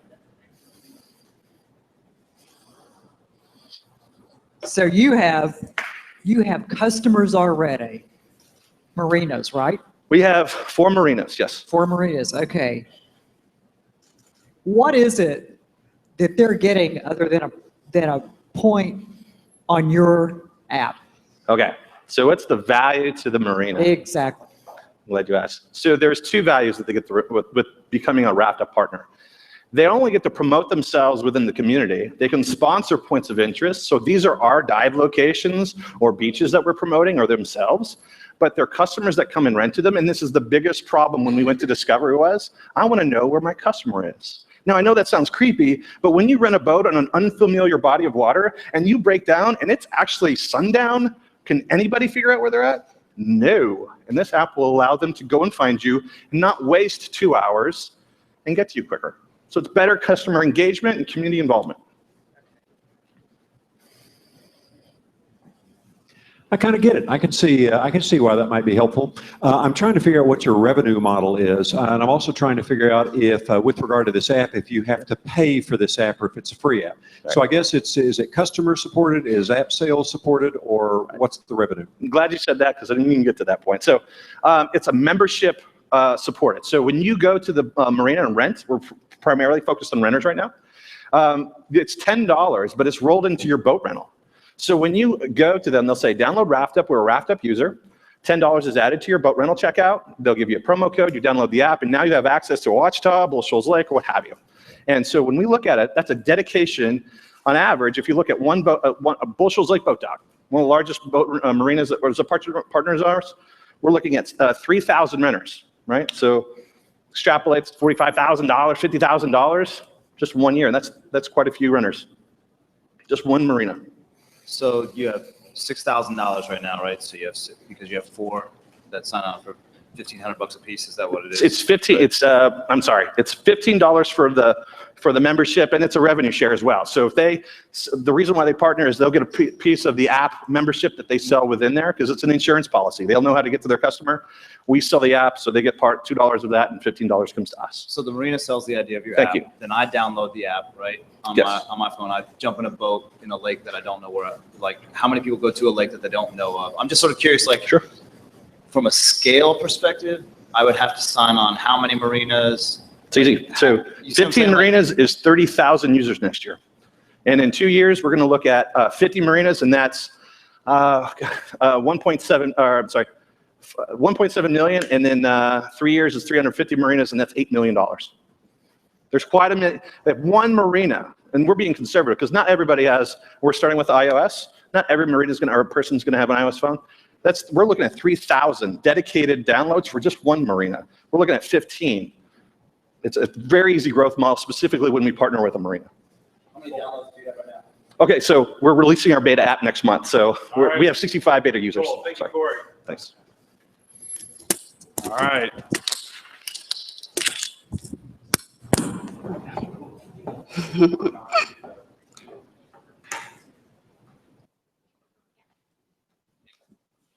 Thank you. All right. This is Don with Face to Face. Okay, let me sit on here. I don't want to fall. Okay. Hello, everyone. My name is Dawn, as he stated. This is an idea. Like, this is literally at the bottom. Like, I thought about this 4 weeks ago, so you have to bear with me. Okay, now this is a cosmetics brand that I want to create, but I want to create it off the base of an invention. In my hand is a very dirty beauty blender. This is what I used to do my makeup with. A lot of you guys don't have to worry about that, but you can get it for your wives. The cosmetics industry, worldwide, they make approximately $160 billion. The end that I want to market to, just the United States alone, they make $56.62 billion. That I got off the US statistics, even though other websites have said approximately 40 billion, but that's still a lot of money. Currently on the market to do cosmetics, you have the cheap beauty blender, the real beauty blender, and a better knockoff version. And then you can always use the brushes. That's normally what most people have. Before I had a beauty blender, I had brushes. The prices range from $3 to approximately $25. What I'm trying to create, I want to sell for $35 just because I see the value in it. Now, what you're seeing is people doing their makeup. They're contouring and highlighting to create an image that looks like a flawless natural face, but with different shades. This is my design. It's like a glove, but it has the sponges on it, so you don't have to get the product on your hands.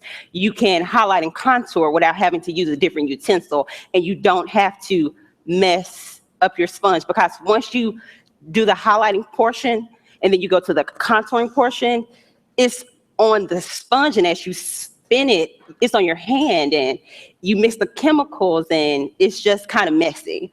My invention will prevent that, and you can still get a flawless face. Now, it is in the, as of midnight, it will be in the provisional patent phase. Now, this is 4 weeks. So that's what I'm doing now. But approximately $200,000 will get me to a point where I can get a sales team, get lawyers involved, get people together just to get my idea off the ground. It's an idea. Work. Oh, and I also wanted to mention that I'm not just trying to do this invention. I want to do a brand. Like, I want to be like the next L'Oreal as I was passing through, and the Maybelline. I want to sell eyeshadow, but I want to do it off the base of, let's get everyone attached to the blended glove. And then also about the cosmetics, because it can be a brand. Like, it doesn't just have to be that invention. That is all. I know it's not 3 minutes. So I like this idea. Plus, I like the fact that you're inventing something. That's cool. Thank you. And great presentation. Thank you. So how do you make money? Have you thought about that yet? Like the cost structure and the revenue streams and. The idea is, I'm not particularly in the business. Now, I've reached out to manufacturers as far as the sponge itself. They're all the way in a different country waiting for them to email me back. I don't know how much it costs to get the manufacturing together, but I've looked at different gloves. Let's say for a box of 100 gloves, it may cost like $3 a glove, and then you attach the sponges. Now, that's if I was doing it in my house. I want to get it to look professional and a sleek design. Now, $5,000 will get me a prototype, get me 3 prototypes, and hopefully they'll be extremely nice prototypes. But since I don't have a prototype, I can't tell the manufacturers what to make. So I need at least $5,000 to get that far. Okay, Dawn, when I look at your examples and the samples of the women up there, I am so basic. I am so far behind the times. You really do all that stuff? To create this, yeah. Okay, gotcha. Gotcha. I must be a natural on this. Yes, there's nothing wrong with that. Okay, question. So is that a glove that's on the woman's hand? Yes. And it has the little sponge tips on the fingertips? Sponge tips on the fingers and the palm, because you might like to blend through your neck to get it all the same color. Like, I'm really not this chocolatey. Oh, girl, you're gonna have to educate a lot of women on that. I have to one. create this look. Okay, I love your spunk. I love your way you present. I love all that good stuff. And you know that market is just huge, and that market is just saturated. So you got to figure out a way to stand out, and it might just be you. Thank you, thank you, thank you. You know, it's funny, I've listened to a lot of pitches, and I'm always amazed at some of the simple pitches like this, you know, and I'm always amazed at how many retailers will buy that. I guess my question to you is kind of what we were saying a second ago is, this is a really big business. I mean, this is a really big industry. Do you have the gumption in order to go up there and chase after these big players? Yes, I'm so excited. Part of the money would be used to get a team together, just to like hit the e-commerce portion of it, to get on the YouTube channels, because the reason I bought this was because a friend was watching a YouTube video, and the YouTuber was like, this beauty blender is my life. And my friend was like, okay, it's gonna be my life. And I was like, okay, your makeup looks good. Let me use it to make mine. And it was word of mouth, and I want to get out there. Good job.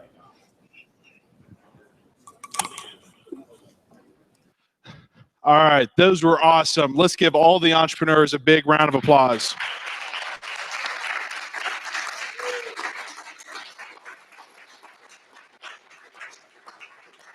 All right, cool. So here's what's going to happen next. The three judges are going to meet in one of the back conference rooms and deliberate.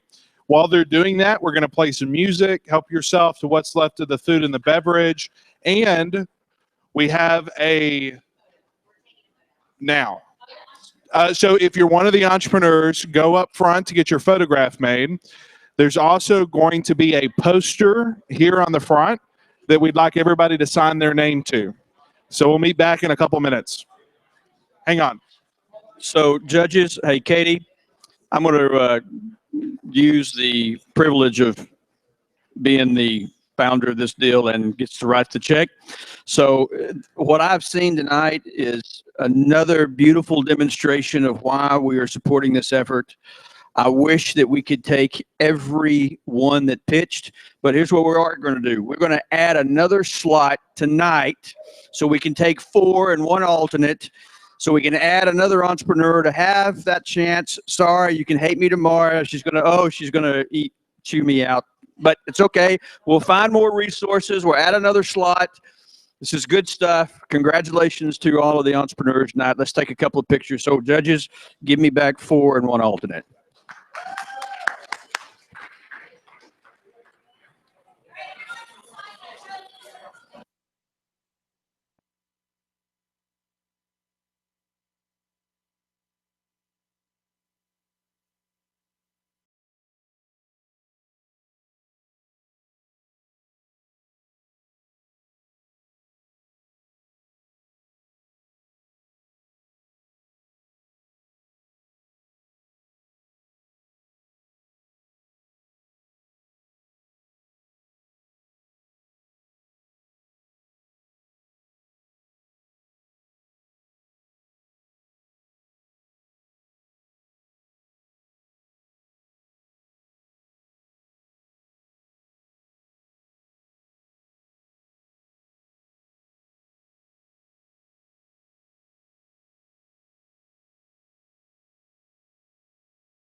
All right. Now, you know, anytime that you deal with a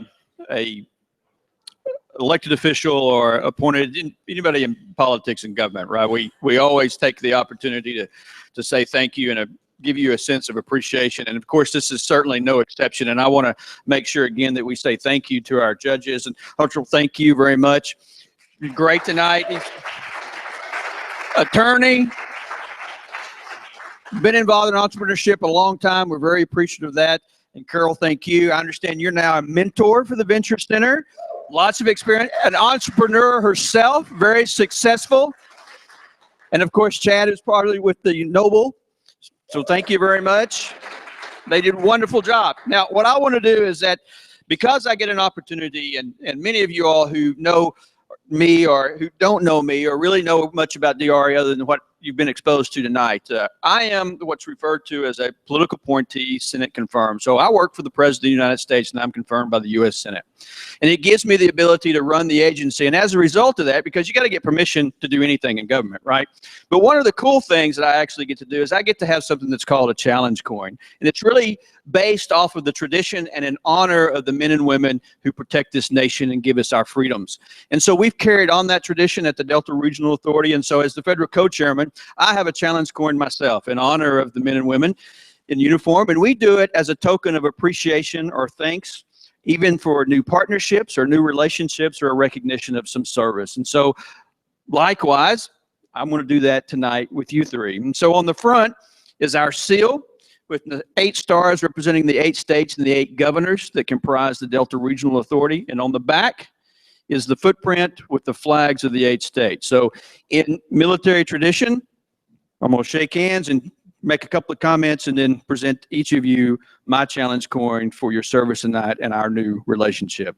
So on behalf of myself, the President of the United States, and the 8 governors of the Delta Regional Authority, thank you for your service and partnership.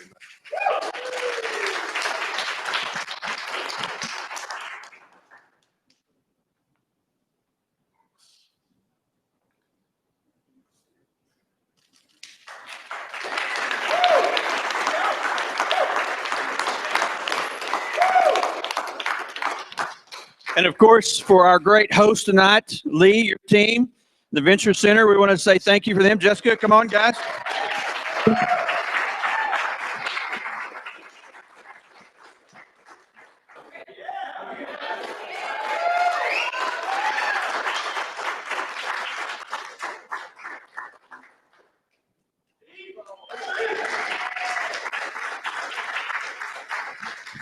Okay, Miss Katie and Lee, I think these folks are tired of the talking and they want some announcements.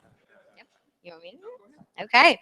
All right. Well, thank you everybody for coming out. We really appreciate it. And we know it's kind of late, but thanks for sticking with us. So first we're going to announce the alternate, and then in no particular order, we will announce our 4 Delta Entrepreneurship Network Fellows. So the alternate is Cart Delivered.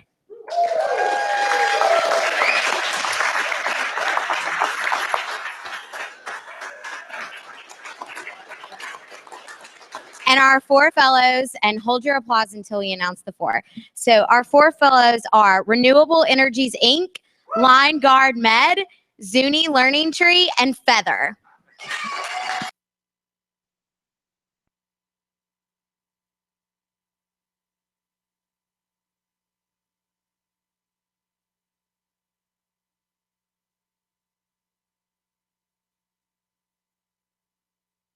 So much for coming. If we can get all of you guys in front of the background for a photo, and have a good evening, and thank you again.